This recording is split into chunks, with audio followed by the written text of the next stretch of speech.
안녕하세요. 승리한 상가족 여러분, 그리고 강성성경연구원 여러분, 오늘은 시편 109편 1절에서 20절 말씀을 하나님이여 잠잠하지 마소서라는 제목으로 함께 말씀을 나누는 시간을 갖도록 하겠습니다. 자, 1절 말씀을 봅시다. 내가 찬양하는 하나님이여 잠잠하지 마소서. 오늘 본문 말씀은 하나님을 향한 간구의 기도로 시작합니다. 그리고 하나님을 내가 어떻게 섬기고 있는지, 어떤 자세로 대하고 있는지를 얘기하는데, 그것이 바로 찬양하는 하나님입니다.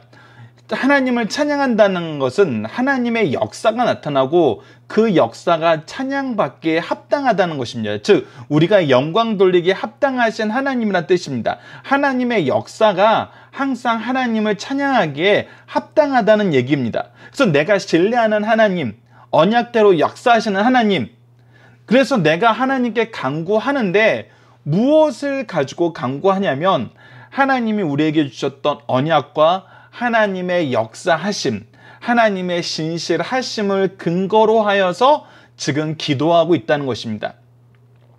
즉, 이 내용은 내가 하나님의 뜻을 온전히 받들어 하나님께 신원하는 기도의 내용이라는 것입니다. 우리가 기도를 할 때 굉장히 중요한 것 중에 하나가 무엇이냐면, 우리가 내가 원하는 것을 내가 원하는 방식으로 해달라고 하는 것이 기도가 아니라는 것입니다. 우리가 드리는 기도는 하나님을 신뢰하고 하나님의 뜻을 따라서 하나님이 원하는 것에 동참하는 그 내용으로 기도를 해야 된다는 것입니다.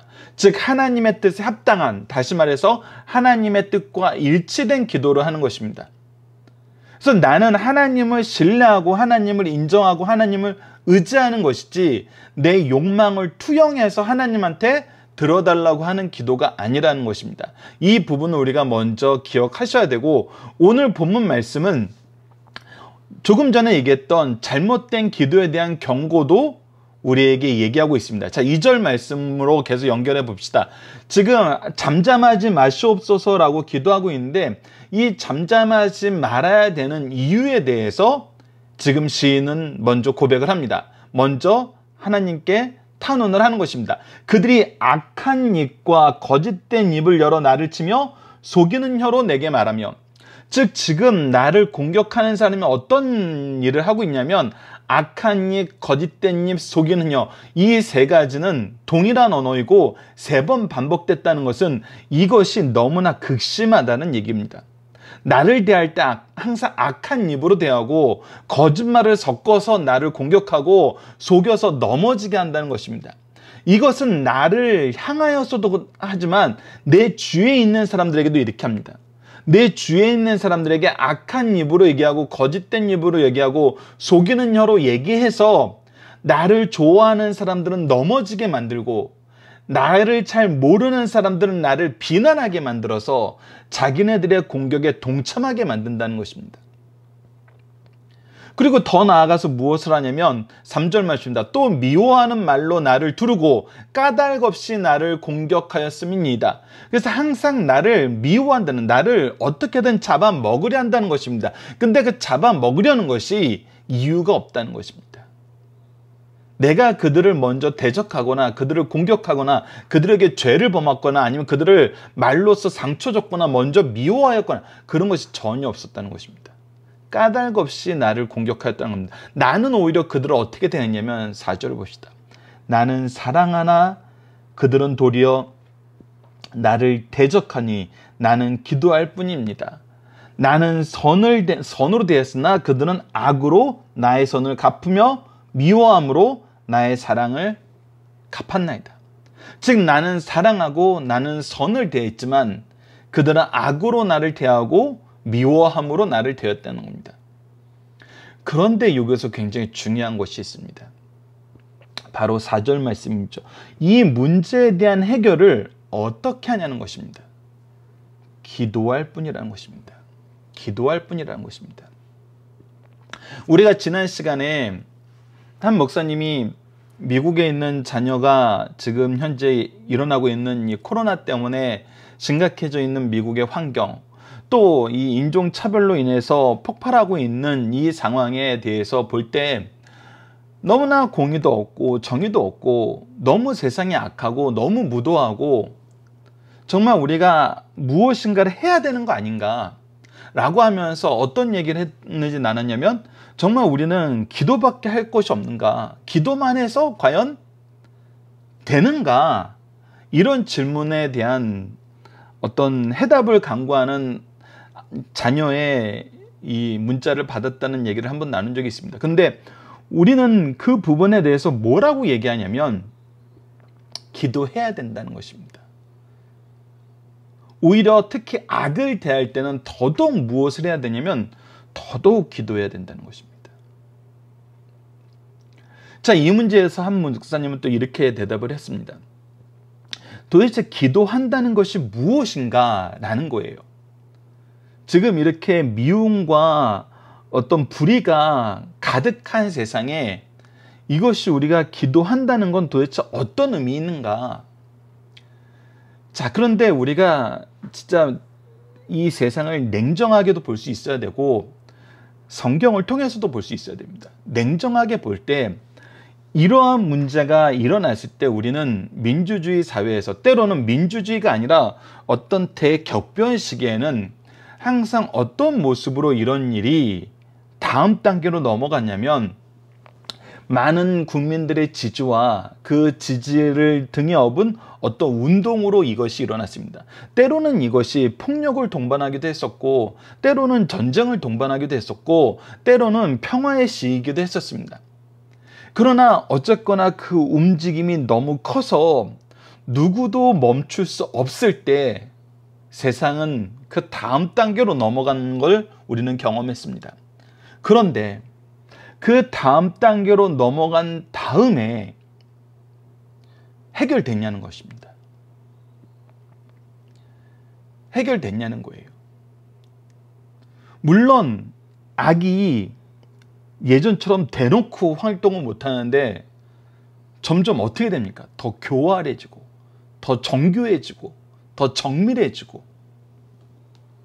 더 자기의 변명과 자기의 어떤 영역을 더 공고히 하는 여러 가지 내용으로 다가와서 오히려 보이지 않게 이 악이 더 많은 세력을 퍼뜨리는 그 내용을 보게 되잖아요. 그래서 결국은 우리에게 계속해서 무엇을 보여주냐면, 우리가 이 문제를 해결하는데 얼마나 연약한가를 보여줘요. 그리고 이 문제의 해결이 얼마나 불완전한 것인가를 가르쳐줘요. 그래서 이 문제를 우리가 어떻게 대하는 것이 가장 현명하고 가장 지혜롭고 가장 좋은 결과를 가져왔냐고 얘기했을 때 한 목사님은 이렇게 얘기하는 겁니다. 우리가 세상 문제를 영적인 문제로 바라볼 수 있을 때 하나님께서는 이 문제를 해결시켜 준다는 것입니다. 이것은 여러분들 정말 말씀을 통해서, 성경을 통해서 이 세상의 역사를, 우리 가문의 역사를, 우리 나라의 역사를 바라보지 않으면 정말 발견하기 힘든 것입니다. 지금 중요한 건 무엇이냐면 우리의 영적인 문제라는 것입니다. 영적인 문제가 해결되지 않으면 육적인 문제가 해결되지 않는다는 것입니다. 비록 그것이 해결되는 것처럼 보여도 본질적인 치료가 안 됐기 때문에 다시 새로운 형태로 그 병이 재발한다는 것입니다. 이것은 우리가 큰 병을 알아보면 알아요. 안에서 정말 큰 병 때문에 이 병의 한 어떤 표현이라기보다 병의 한 합병증으로 우리 겉으로 드러난 부분에 이상이 생기기 시작했어요. 근데 우리가 겉으로 드러난 이상만 고치면은 우리는 여전히 뭐 하고 있는 거예요? 몸은 점점 죽어가고 있는 거예요. 계속 죽어가고 있는 거예요. 문제는 뭐예요? 핵심을 고치는 거예요. 근본 원인을 고치면서 동시에 외부적인 부수적인 병도 우리가 같이 치료해 나가야 돼요. 우리 인간의 모든 문제는 죄로 인한 것임을 우리는 성경을 통해서 이미 확인했습니다. 그리고 죄의 문제가 해결되어 나갈 때 오히려 우리의 몸이 건강해지면서 외부적인 문제에 대한 그런 저항력과 치료력이 회복되는 것을 볼 수 있었어요. 그래서 2000년 교회사를 보면은 이것이 너무나 잘 나타났다는 것입니다. 그래서 성경은 우리에게 얘기해주고 있는 거예요. 우리는 어떻게 된다? 기도해야 된다.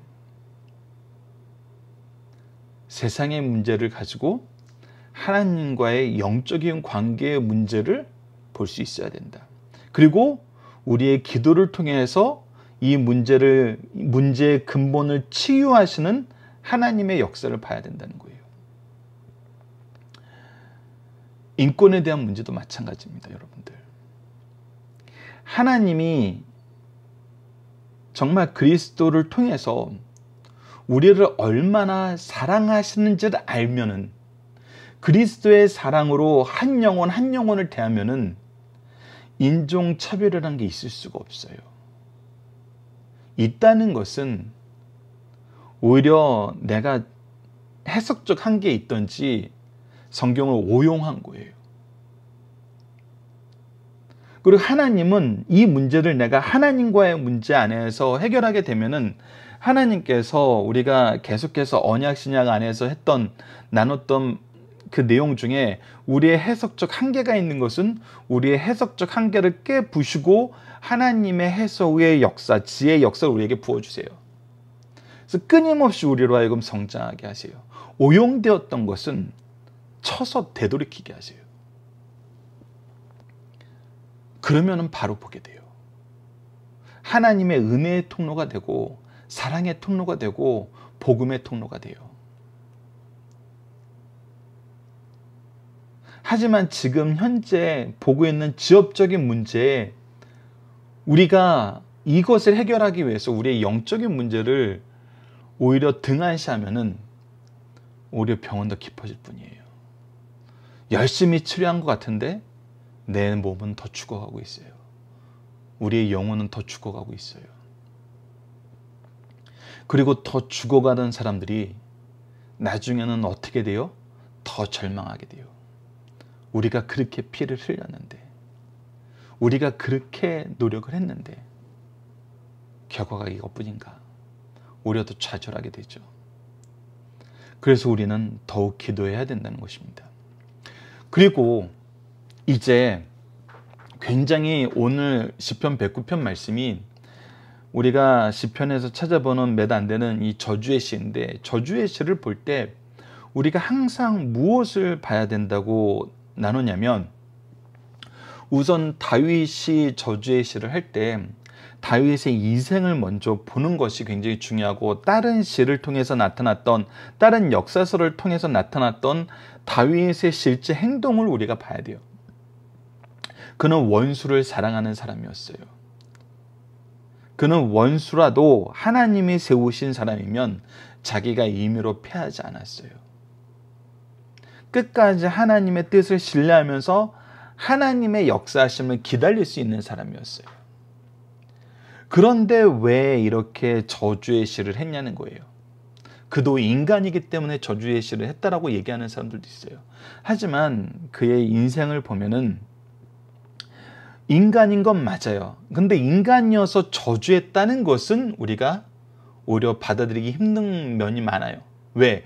저주하면서 그가 사랑을 베풀었다는 것은, 좋게 얘기하면은 그가 이 모든 저주를 스스로 희석시키고 스스로 해결할 수 있을 만한 뛰어난 의인이었다는 것이 되고, 안 좋게 얘기하면 이중인격자가 되는 거예요. 속으로는 그렇게 생각하는데 겉으로는 위선으로 행동을 하는 거예요. 근데 이 두 가지가 다 틀린 거임을 우리는 남이 알잖아요. 다윗이 위선적인 삶을 살지 않았고, 위선적인 삶을 사는 사람에게 하나님께서 기뻐하는 왕으로서 언약의 갱신을 이루어주는 그런 놀라운 역사를 허락하지 않으세요. 그리고 인간으로서 연약함이 그의 삶 속에서 계속 나타났지만, 그의 연약함보다 그가 강할 수 있었던 것은 하나님이 주신 은혜의 역사였어요. 그래서 그가 사랑할 수 있었던 거예요. 그가 스스로가 강해서 사랑한 것이 아니라 하나님의 은혜의 역사가 있어서 사랑할 수 있었어요. 그래서 우리가 주의 깊게 봐야 되는 설교 중에 하나가 무엇이었냐면 사도행전 3장에 나오는 베드로의 설교였어요. 베드로는 시편 16편을 인용하면서 다윗을 누구라고 불렀냐면 선지자라고 불렀어요. 그는 선지자로서 이렇게 얘기했어요. 그래서 지금 그가 얘기하는 저주의 신은 그가 선지자로서 하나님의 공의의 역사를 선언하는 걸로 우리가 이해해야 된다는 거예요. 그랬을 때 이 말씀을 보면은 우리가 무엇을 보게 되냐면 지금 이렇게 해주십시오 라고 하면서 저주의 얘기를 하는 것 같은데 사실 이것이 무엇을 얘기하냐면 하나님의 통치의 질서를 얘기해요. 즉 하나님께서 위에서 얘기했던 죄, 2절에서 3절에 나타났던 죄, 그리고 16절에서 18절 말씀에 나타났던 이 죄에 대해서 하나님의 심판이 어떤 죄를 선언하고 있다는 거예요. 이것은 또 더 나아가서 우리가 무엇을 볼 수 있냐면 하나님의 은혜가 없는 인생들은 필연적으로 이러한 삶을 살 수밖에 없는 연약한 존재임을 깨달아야 된다는 거예요. 이 두 가지를 우리에게 가르쳐 주면서 악인의 결과에 대해서 미리 얘기해 주는 거예요. 자, 6절 봅시다. 악인이 그를 다스리게 하시며 사탄이 그의 오른쪽에 서게 하소서. 그들은 악을 가지고 더 잘 될 수 있다고 얘기하지만 사실은 그들은 악의 다스림에 더 깊어지는 것뿐이란 거예요. 사탄이 그를 지배하는 그런 상황에 놓여 있을 뿐이란 거예요. 여러분들 악을 따른다는 것은 정말 철저하게 6절 말씀 안에 있는 것이 우리가 깨달아야 됩니다. 악과 사탄의 지배를 받을 뿐이에요. 하나님은 여기서 우리를 구원하시기 위해 그 아들도 아끼지 않고 보내셨는데 오히려 악의 노예가 되는 걸 더 기뻐하는 삶을 산다는 것은 얼마나 미련하고 얼마나 부족한, 우리가 받아들일 수 없는 그런 삶이냐는 거예요. 그런데 그들은 그렇게 다 살고 있다는 겁니다. 7절 봅시다. 그가 심판을 받을 때 죄인이 되어 나오게 하시며 그가 스스로 죄인임을 스스로 인정할 수밖에 없는 삶이에요. 그의 기도가 죄로 변하게 하시며, 이 부분 너무나 중요합니다. 여러분들 7절과 8절 말씀이 굉장히 우리에게 주는 교훈이 크고 주의해야 되는 건데, 하나님의 뜻을 따르지 않는다는 사람들이 나는 하나님 싫어, 하나님 안 믿어, 하나님 뜻대로 안 살 거야 이렇게 대놓고 얘기하는 사람보다 어떤 사람이 더 많냐면 나 하나님 믿어, 나 하나님 신뢰해, 나 하나님께 얼마나 열심히 기도하는데, 근데 그 기도가 어떤 기도라는 거예요? 하나님의 찬양받기 합당한 하나님인 것으로, 하나님의 뜻이 무엇인지 알지 못하고 내 소견에 좋은 대로 하는 기도라는 거예요. 내 소견에 좋은 대로 하나님의 이름을 부르고 하나님의 은혜를 얘기하고 하나님의 능력인 내 뜻 안에서 이루어지길 원한다는 거예요. 근데 그런 기도는 어떻게 된다는 거예요? 다 죄로 변하게 된다는 것입니다. 잘못된 기도라는 겁니다. 우리가 이사야서 딱 시작하는 모습을 보면은, 우리가 이사야서의 역사적인 배경을 보면은 그 질문에 대한 이 질문을 할 수밖에 없게 돼요. 어떤 질문이냐면, 하나님 뜻대로 안 살아도 우리가 부자로 잘 살 수 있나요? 이사야서 1장의 시작의 역사를 보면은 이스라엘 민족이, 우리가 이 열왕기상하, 역대상하를 보면은 이들이 죄악 가운데 있는데 나라는 잘 돼요. 이게 참 웃긴 거예요. 우리가 일반적인 생각으로 보면 이들이 더 못 살아야 되거든요. 하나님 심판 때문에. 근데 이들이 잘 돼요. 세상적으로. 그때 이제 이사야 선지자를 통해서 하나님이 그들의 죄를 지적하시는 거예요. 그래서 우리가 엉뚱한 신앙생활을 하고 잘못된 삶을 사는데도 나 하나님한테 기도해서 복 받았잖아 이렇게 얘기하는 사람들이 있다는 거예요. 이 부분에 대한 왜 그런가에 대한 해석은 우리가 나중에 이사야서를 말씀을 나누게 되면은 그때 더 자세하게 말씀드리겠습니다. 이 우리가 하나님의 역사의 이 서클을 지난 시간에도 함께 봤는데, 하나님이 구원의 역사를 통해서 은혜를 베푸시고 언약의 성취를 통해서 축복하시고 그들에게 많은 사랑을 베푸셨는데, 그들은 또 하나님을 떠나고 하나님은 그의 종들을 보내서 경고하는데 이들이 듣지 않고, 그때 하나님은 심판하시고 그 다음에 이들로 하여금 부르짖게 하고 부르짖을 때 다시 은혜로 사랑하셔서 구원하시는 이 역사가 계속 반복되는 걸 볼 수 있었는데, 그 안에서 때로는 이런 일이 생겨요. 하나님의 인내하심과 경고 속에서. 근데 그것은 우리가 분명히 알아야 되는 거예요. 일시적인 것이고 우리가 잘못된 기도를 하고 있다는 것. 그러면서 어떤 일이 있냐면, 그의 연수를 짧게 하시고 그의 직분을 타인에게 빼앗게 하시며, 이 말씀 또한 사도행전 1장에서 베드로가 인용한 거예요. 누구를 보고 이 말씀을 인용했어요? 바로 가룟 유다를 보고. 하나님이 정말 큰 사랑으로 12사도의 한 명으로 세웠는데, 너무나 큰 직분을 주셨는데, 이 직분을 오히려 자기의 죄악의 도구로 써버렸다는 거예요. 가장 하지 말아야 될 가장 큰 죄 중에 하나를 짓는 그걸로 써버렸다는 거예요. 그래서 하나님의 직분도 어떻게 해요? 빼앗게 하시며, 그러니까 직분을 가졌는데 빼앗는다는 거예요. 기도를 했는데 그 기도가 죄가 되었다는 거예요. 무엇이에요? 잘못된 신앙이에요. 잘못된 신앙이에요. 그랬을 때 어떻게 됩니까?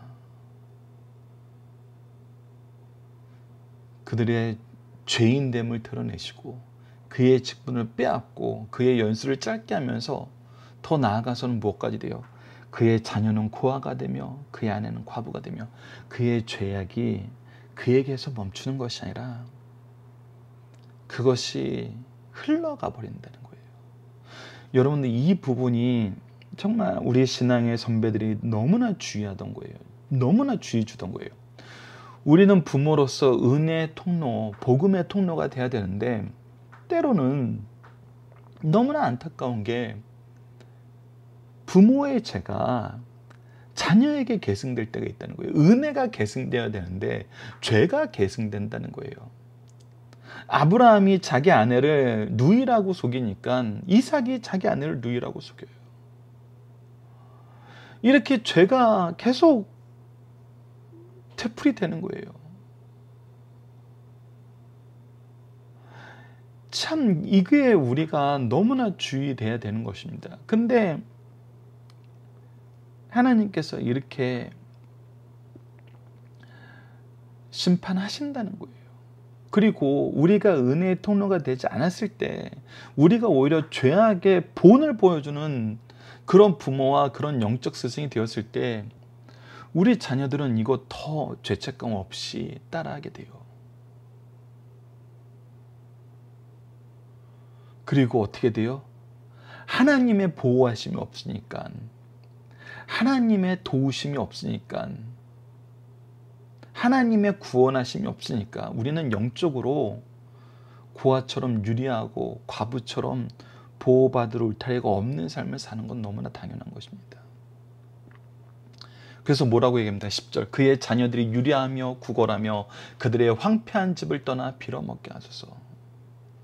우리의 안식처가 되고 유업이 되고 기업이 되고 축복의 확신이 되고 통로가 되었던 집이 황폐해지고, 그곳에서는 어떤 것도 기대하지 못하게 되면서 오히려 빌어먹게 되고 유리하게 하고 구걸하게 된다는 것입니다. 여러분들, 이것은 하나님의 저주인과 동시에 우리가 다시 한번 강조하지만 무엇을 봐야 되냐면, 하나님을 떠난 인생은 이럴 수밖에 없다는 것입니다. 우리는 이 지혜를 소유해야 돼요. 하나님이 내 뜻대로 해주면 내가 좋아하는 신이 되고, 내가 좋아하는 아버지가 되고, 내가 신뢰하는 하나님이 되는 거고, 내 뜻대로 안 되면은 막 무시하고 멀리해도 되고 잊어버려도 되는 그런 분이 되는 거 아니에요. 하나님이 없는 인생은 황폐하고 유리하고 구걸할 수밖에 없는 인생이에요. 하나님의 공급하심이 있어야지, 하나님의 은혜가 있어야지 우리는 살아요. 더 나아가서 보십시오. 11절 봅시다. 고리대금하는 자가 그의 소유를 다 빼앗게 하시며, 이게 무엇입니까? 나는 열심히 벌었는데 내 수고가 다 헛되게 돼버린다는 거예요. 이어서 계속 얘기합니다. 그가 수고한 것을 낯선 사람이 탈취하게 하였어요. 나는 열심히 수고한 것이 나한테 오는 것이 아니라 오히려 뺏기게 된다는 거예요. 내가 하나님의 은혜를 거절했던 이유가 뭐냐면 더 벌고 싶어서였어요. 더 갖고 싶어서였어요. 하나님이 주는 것보다 난 더 원해서였어요. 그래서 이게 너무나 어리석은데, 여러분들, 하나님이 무엇을 아끼시거나 무엇을 안 주시는 분이 아니에요. 우리가 분명히 로마서 8장을 통해서 배웠던 것처럼 그 아들도 아끼지 않고 주시는 분이에요. 우리에게 무엇을 아끼는 분이 그렇게 주실 수가 없어요. 그래서 우리가 못 받는 것은 하나님의 뜻과 다르기 때문이에요. 특히 하나님이 안 주시는 이유는 우리가 그것을 받으면 오히려 죄악으로 달려가기 때문이에요. 탕자처럼, 가룟 유다처럼. 근데 이것을 깨닫지 못하고 다른 방법으로 더 원하는 거예요.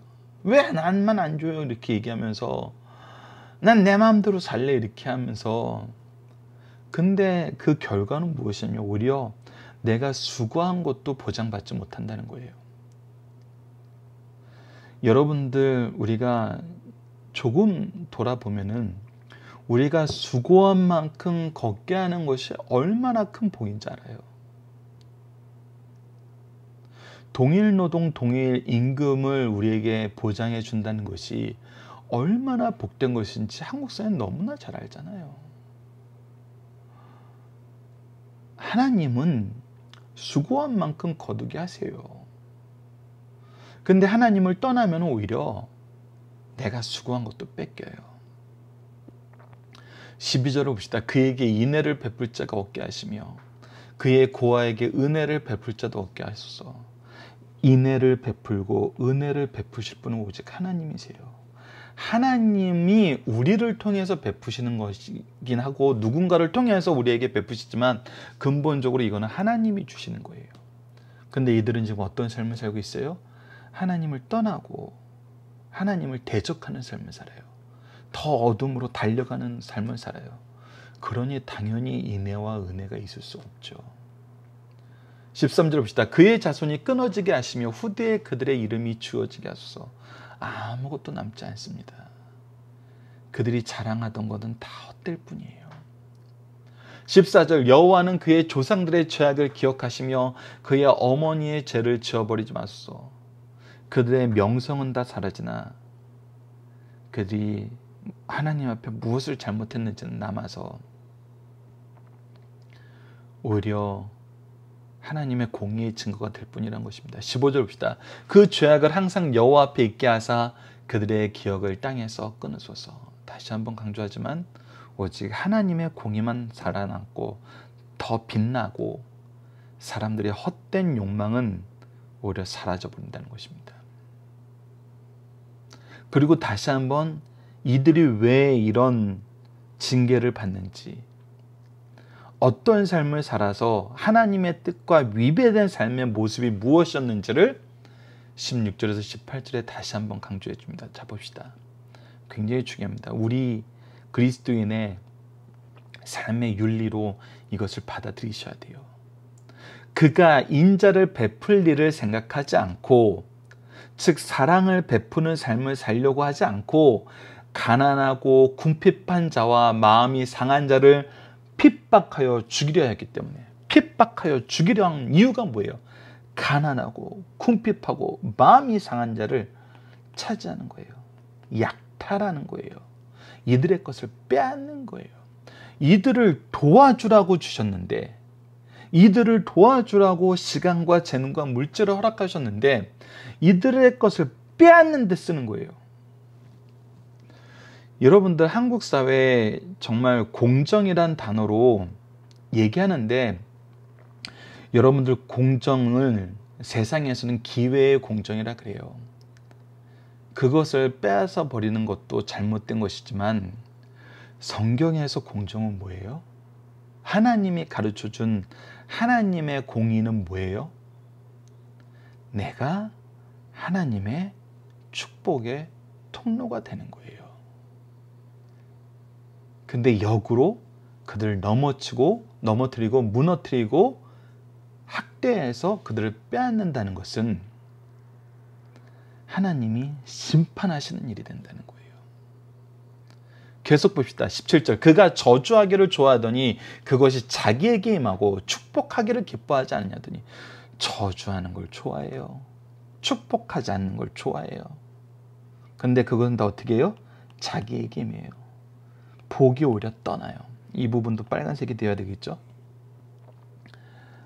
그리고 뭐예요? 더해서 저주하기를 옷 입듯 하더니 저주하기를 좋아할 뿐만 아니라 항상 저주를 달고 살아요.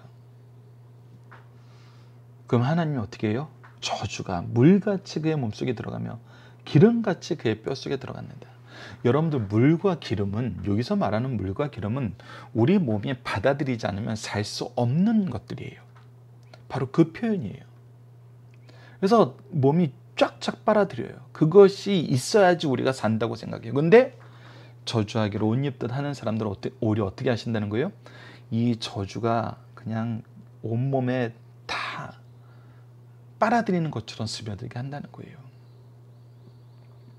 19절 봅시다. 저주가 그에게 입는 옷같이 항상 띠는 띠와 같게 하소서. 그래서 그의 삶에서 떠나지 않는다는 것입니다. 사랑을 베풀지 못하고 저주하기를 기뻐하는 자들, 이거하고 완전히 상반되는 모습이 무엇입니까? 바로 4절 말씀. 기도하는 삶은 저주의 기도. 여러분들이 이거 다시 한번 얘기하지만 이것은 저주의 기도가 아니에요. 이렇게 만들어 달라는 기도가 아니에요. 하나님을 떠난 인생은 이렇게 될 수밖에 없는 선지자의 선언이요, 동시에 선지자적인 선언을 하나님께서 허락하심으로써 얘기하는 거예요.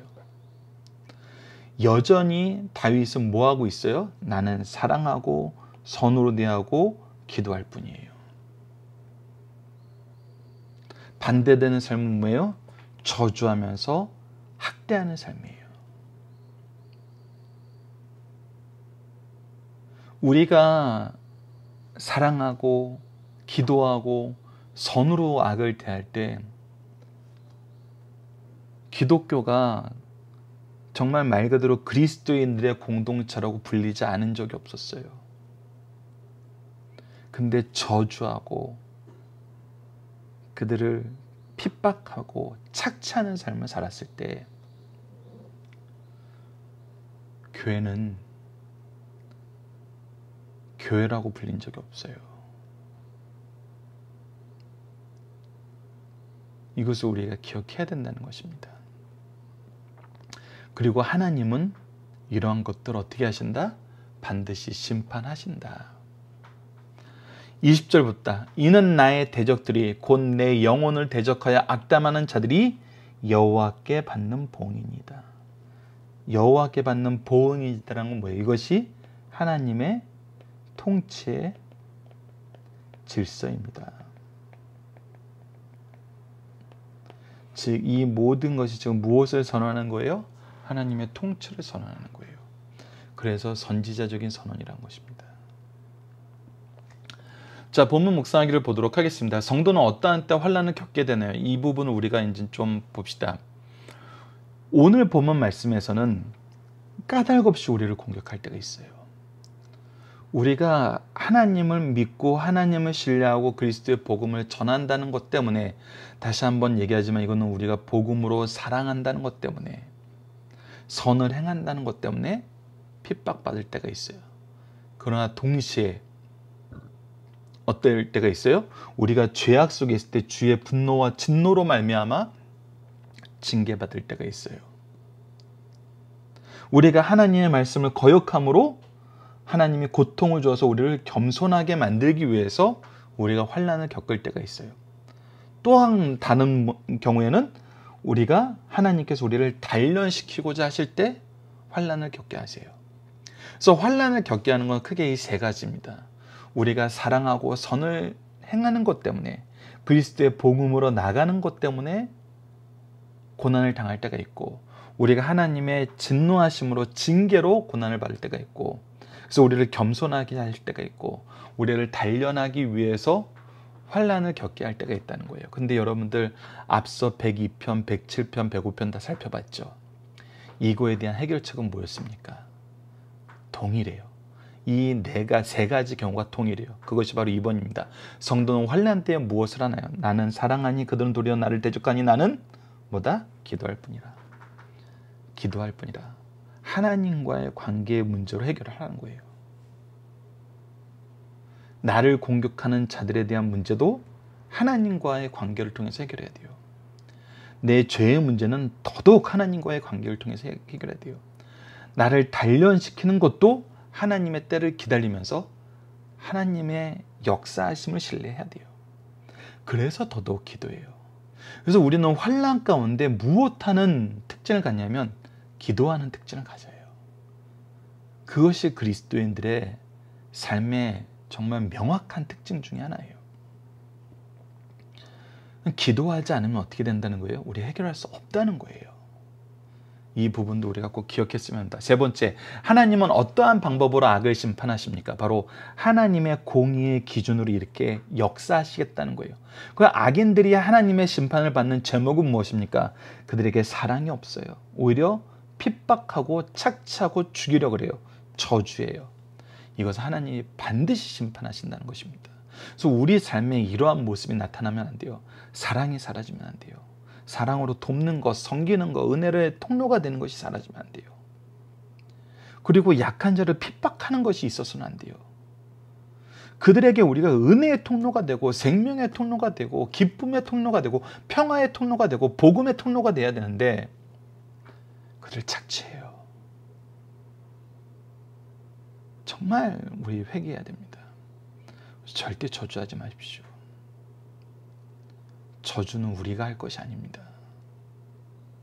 하나님의 공의를 선포하면 돼요.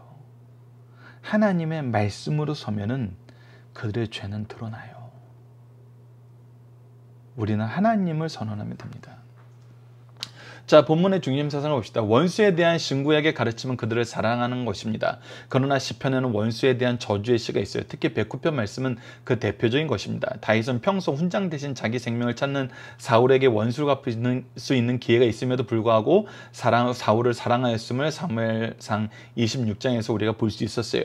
그 외에도 도액, 시므이, 압살롬, 아히도멜 등 원수로 대하지 않고 얼마나 사랑했는지 우리가 확인할 수 있습니다. 그런데 왜 시편에는 악인들까지도 하기 힘든 저주의 시가 있습니까? 이것은 다윗이 선지자로서 바로 사도행전 2장 30절에 나타난 거죠. 성령의 감당으로 하나님의 공의를 선언한 것입니다. 시편에 나타난 저주의 사상은 다음과 같은 의미가 있어요.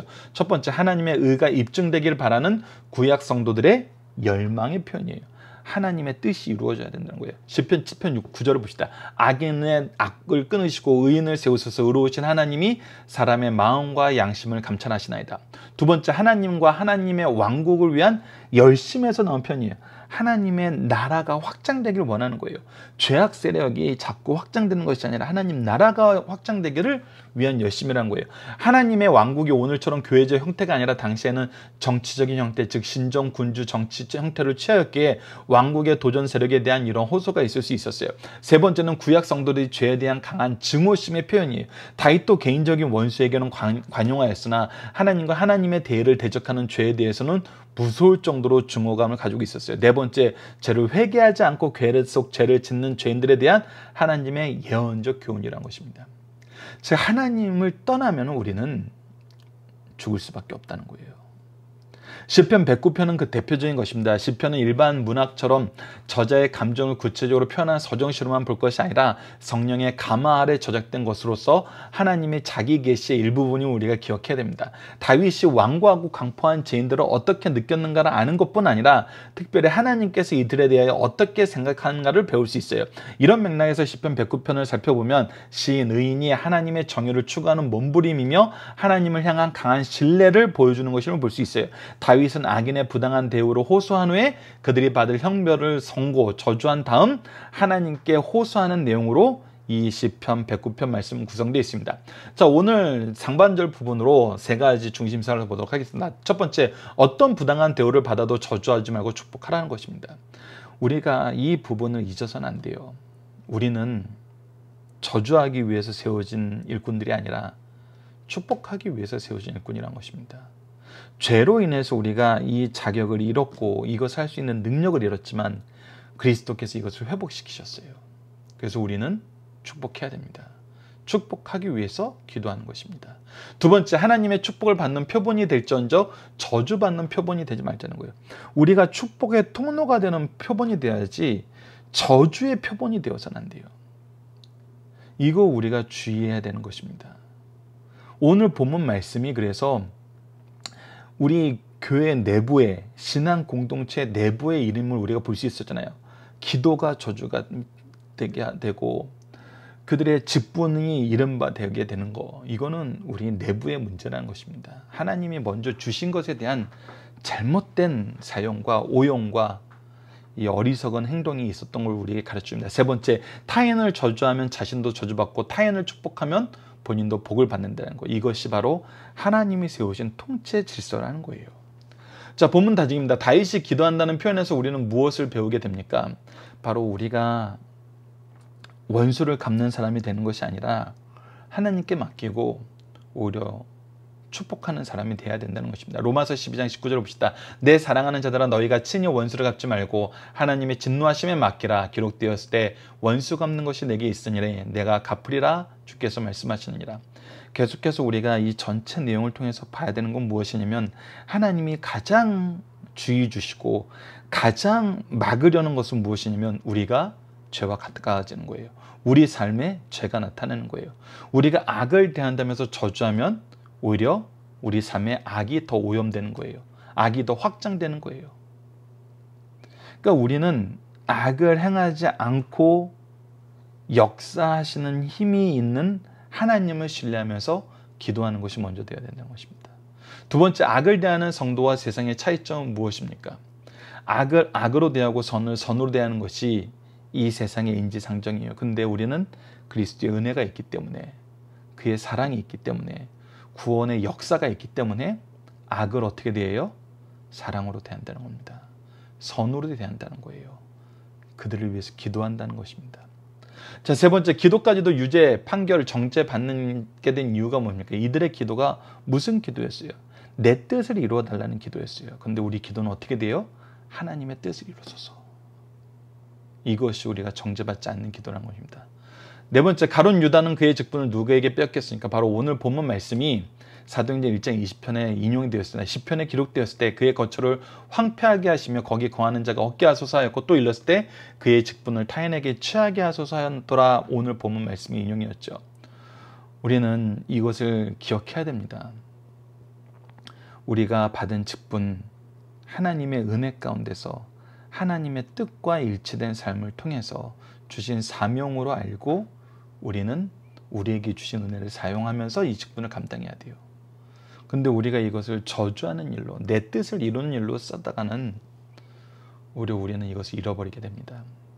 다섯 번째, 자녀에게 계승되는 죄는 무엇입니까? 이 부분 굉장히 무서운 건데, 앞서 설명드렸던 것처럼 이상하게 죄가, 축복이, 믿음이, 은혜가 계승되어야 되는데 죄가 계승될 때가 있어요. 특히 이계명에 대한 하나님의 심판은 굉장히 강합니다.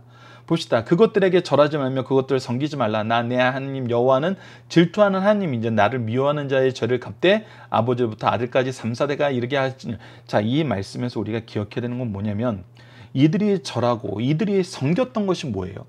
하나님의 형상이었어요. 즉 나는 하나님을 섬긴다고 하면서 잘못 섬기는 거였어요. 나는 하나님께 기도한다 그러면서 잘못 기도하는 거였어요. 여러분, 이게 너무 무섭다는 것입니다. 이게 계승된다는 거예요.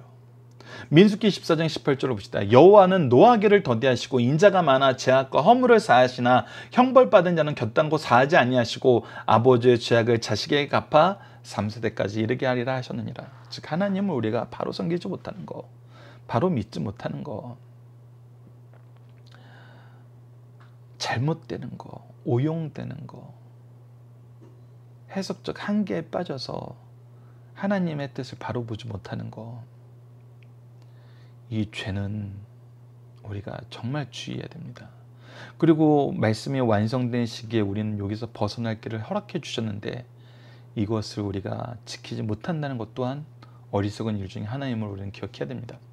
자, 16절 말씀을 보면서 우리가 인자를 베풀어야 하는 대상이 누구인지 생각해 봅시다. 자, 16절 봅시다. 그가 인자를 베풀리를 생각하지 아니하고 가난하고 궁핍한 자와 마음이 상한 자를 핍박하여 죽이려 하였기 때문입니다. 그래서 우리는 항상 가난하고 궁핍하고 마음이 상한 자, 즉 연약한 영혼들,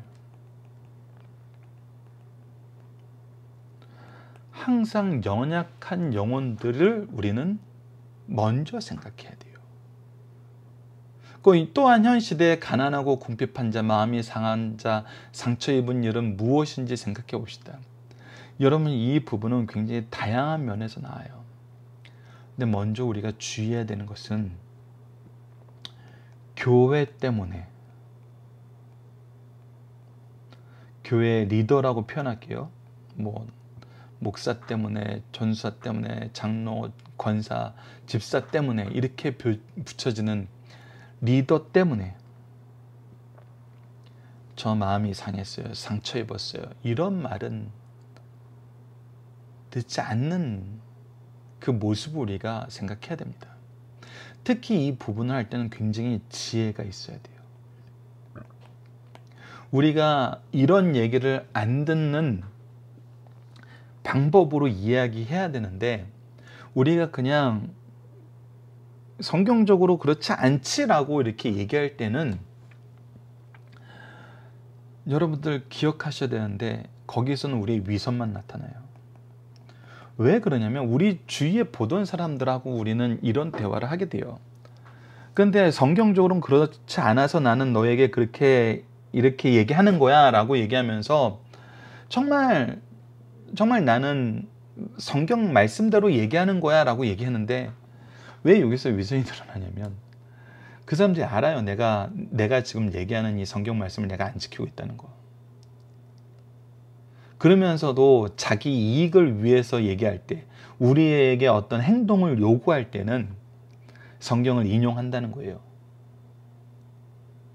그게 이제 위선이거든요.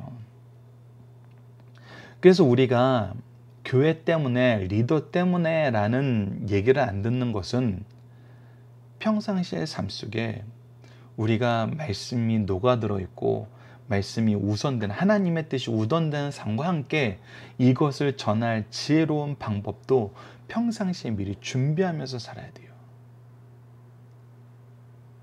이 준비를 할 수 있도록 우리에게 허락해 주신 능력이 뭐냐면 바로 성령의 역사거든요. 기도의 능력이거든요. 말씀의 지혜거든요. 그럼 평상시에 우리는 항상 이걸 추구해야 돼요. 근데 우리가 이것을, 우리에게 평상시에 주시는 이 은혜를 우리가 가볍게 여기거나 아니면 무시하면서 살면은 오히려 우리는 이런 일에 동참하게 됩니다. 어떤 일? 가난하고 궁핍하고 마음이 상한 자를 오히려 상처 주는 일. 여러분들 자세히 보세요. 교회 안에서도 이런 일 자주 일어납니다.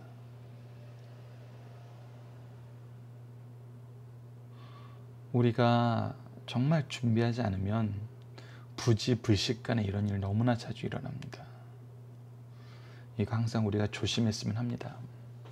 자, 이번 주 공동 기도 제목은 하나님 우리를 구원하소서, 우리를 세우소서, 우리를 사용하여 주소서입니다. 오늘 본문 말씀을 통해서는 우리에게 주신 은혜의 선물들, 시간과 재능과 물질을 하나님의 사랑을 베풀고 복음을 위한 일에 사용하게 하여 주소서, 가난하고 궁핍한 자, 마음이 상한 자를 위로하는 삶을 살게 하시고 함께 울며 함께 기뻐하며 그리스도의 회복의 역사를, 평강의 기쁨을 함께 나누는 삶을 살게 하여 주소서 기도하는 우리 승리한 상 가족 여러분들, 강성성경연구원 여러분을 되게 기도합니다. 감사합니다.